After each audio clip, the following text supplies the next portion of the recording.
Dobby? What are you doing here? Dobby has come to rescue Harry Potter, of course.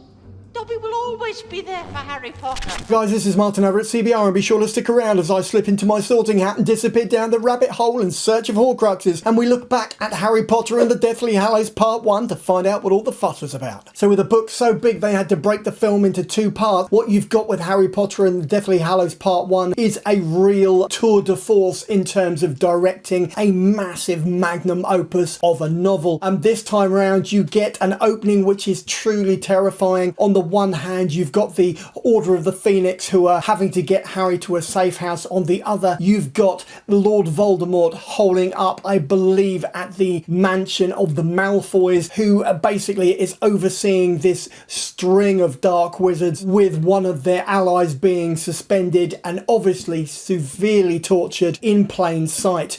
This is really nasty docudrama stuff at various points as Harry, Hermione and Ron are careening through the forest being chased by snatchers. You've also got the idea of one of the Horcruxes being found and how that influences mood and psychology. Not to mention you've got a lot of throwbacks to Lord of the Rings and the One Ring. So what else is it about Harry Potter and the Deathly Hallows Part 1 which really does make it essential viewing? So to begin with, there is the continued corruption within the Ministry of Magic, which has now been fully infiltrated by Lord Voldemort and his followers. There are Nazi overtones within this because suddenly wizards are getting persecuted, they're being dragged down into the basement, they're being tortured, and they are being thrown into Azkaban for no other reason aside from the fact that they do not believe in Lord Voldemort and don't wish to toe the line. This is the one where Harry and Hermione and Ron have to break in. They have to snatch the Horcrux, the necklace, off the neck of Dolores Umbridge, and they have to make their escape. This is a smash and grab. This features a lot of Polyjuice Potion, and then you've got the on-the-run guerrilla style camera work, which is really indie, which is really rough around the edges, as I mentioned in the previous segment. And then you've got the introduction of the Deathly Hallows themselves in one of the most nightmarish animated yet beautiful slices of storytelling you can ever conceive. And also the introduction of Xenophilius Lovegood, Luna's father, who is editor and activist of the Quibbler. But surely there has to be other